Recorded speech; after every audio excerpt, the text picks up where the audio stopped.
Curtis, my man. What are some practical ways for pastors to incorporate both gratitude and community into their own lives in ways that promote restful flourishing?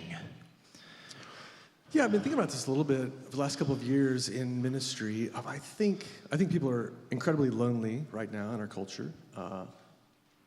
And I think people seem to be just starved of affirmation in some form. And I think I just discovered it by accident. I was expressing thanks to some people for some various things. And it just seemed like their response to my thanks was kind of out of order with the thanks. It just seemed like it was a much bigger thing to them than I thought it was to express thanks. So a couple of those things just made me think, I think, one, it's right and godly for me to express thanks to people in the church. But it seems like this is really meaningful to people. So I now try to, every week following Sunday, I'm thinking through, who was in children's ministry, who was in the band. And especially like on Sunday morning, I might see someone who, it's not an organized thing, but I saw someone intentionally going to someone I don't think she knew and initiate a conversation before the service, let's say. And I'll just try to send them a brief email, just expressing thanks to that. And then I'll close it by simply saying, I'm thankful for you. And so I've been in there for a couple of years, and I'm still not great at it, but I think it seems like that's really kind of been wind in the sails for people in that way. And then sometimes I'll write, if it's a little bit bigger action, like just a handwritten note, which is, as you know, like handwritten mail is like foreign. Nobody gets it. So therefore, it's all the more weighty to just receive a note that just says, I saw you do this on Sunday. Thanks so much for your care. Or, you host a small group in your house. I know that's a huge outlay of time and effort. Thanks for that. So don't hear me saying I've got that perfected, but that's something I'm trying to work on. That's great. That's wonderful. Well, and taking that same idea, we'll pass it right to Jess. That's wonderful, perfect. And again, segues, these guys, they just... So taking that idea from, again, a church as a pastor into the home, what are some of those patterns and priorities that you can take to your home for families to operate in both gratitude and community? Yeah, I think the first thing is to acknowledge that gratitude and community don't just naturally happen, right? Especially in our culture. We're not naturally grateful. We're naturally grumbly.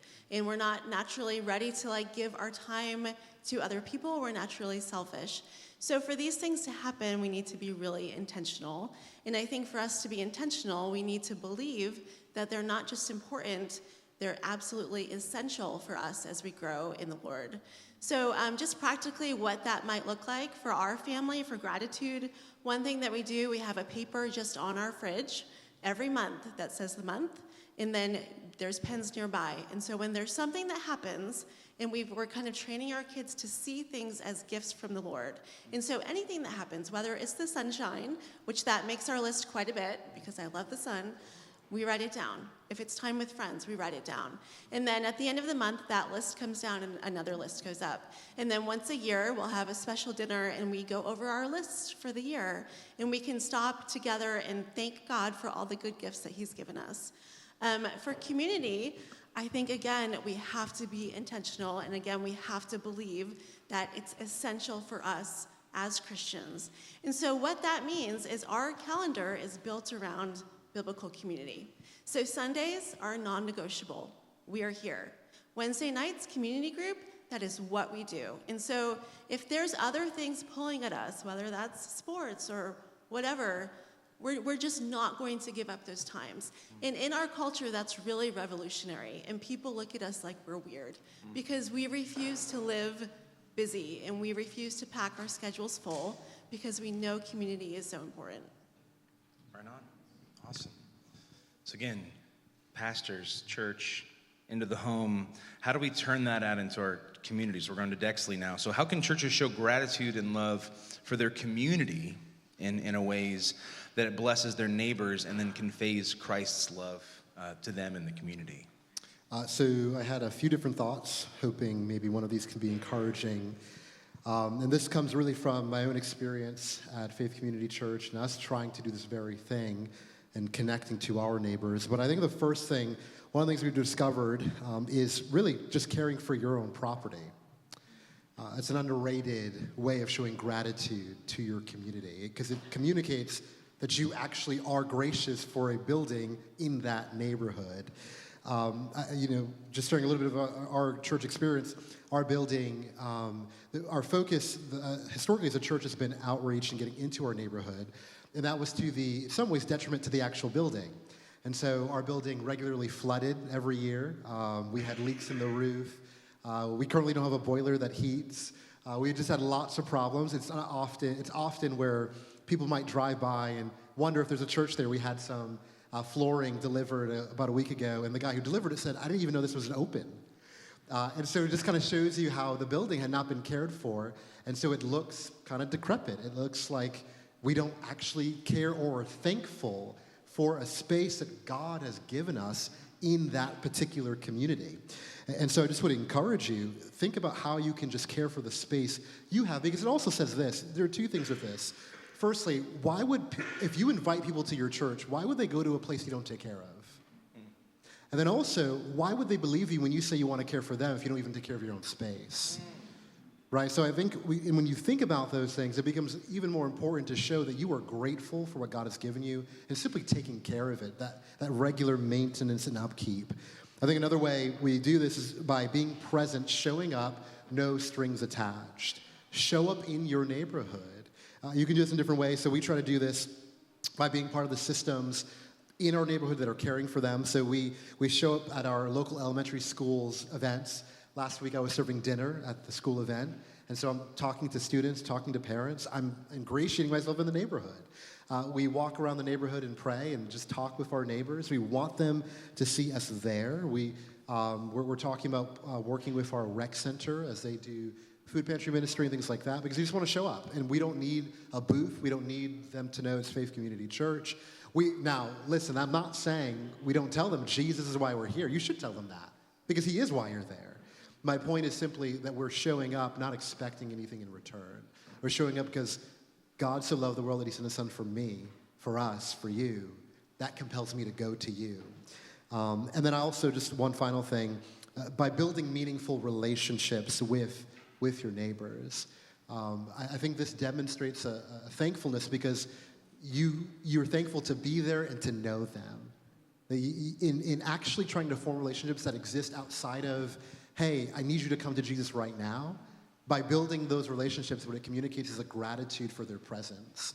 It says, I am thankful that God placed you here and placed me here, that he's given us the opportunity to know each other, to grow in relationship, and to love one another.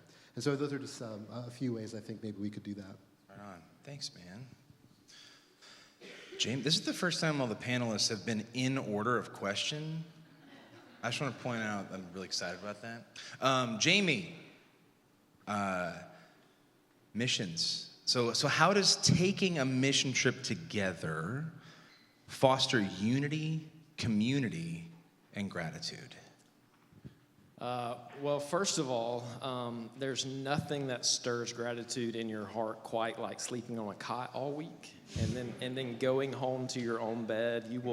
You will thank God for the good gift of your bed when you get home. And for those of you from the South, the Texans especially, when you come here in July, you're going to be super grateful for the weather. But those are kind of some laughable examples. In all seriousness, but actually those are good examples too. But in all seriousness, we talked a little bit last night about how one of the things we want for our mission teams is for them to be deeply formative.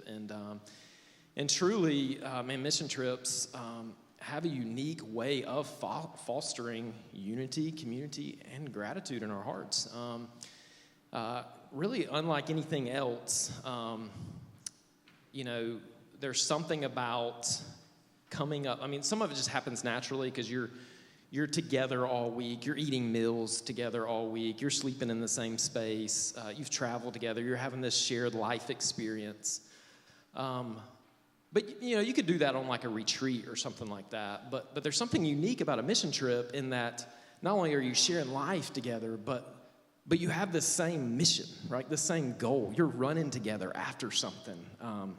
It's been said before that when you aim for community, you may or may not get mission, but if you aim for mission, you get community. It just happens. We're all running the same direction.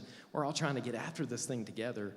And that's really, man, it's the people of God coming together for the mission of God. Like, man, that's what we're living for. That's what we'll be about. And a mission trip allows that to happen really, really in a special and unique way. I think about our mission trips, and one of the things we encourage is each night teams to have a debrief time together, and that's really a space to express gratitude, right? I mean, that's what you're doing together each night, is expressing gratitude, and obviously that fosters community as well.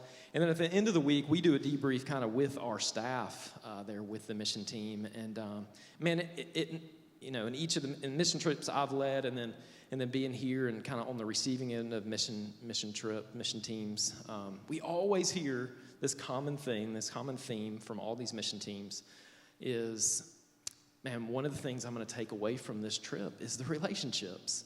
And it's so interesting to me because we'll have these teams come up and they'll have been in church together with some of their own teammates for years, decades even, and not really know each other. And they'll leave saying, man, I didn't really know this person, but man, we're great friends now. Like, it's amazing what the Lord's done this week in fostering community and unity among us this week. One of my favorite stories from last year was having a mission team here that they had. It was kind of a family mission trip, and I want to say they probably had their youngest was like 7 or 8, and oldest was like in their 80s. And it was just this beautiful thing of like this, man, all across age gaps, people coming together and serving on mission together. And so breaking down all these different barriers and just working together, again, for a common mission, aiming for mission, and it created community. So Wonderful. My 14-year-old is coming up this summer on his first mission trip to spend a week on a cot, so wear him out. He sent us support letters. He's very excited. And like I said, I'm excited to hear all of that community, and I'm wildly excited. He's in for something special. So, thank you guys so much. You guys can return to your seats. Give it a hand to our panel.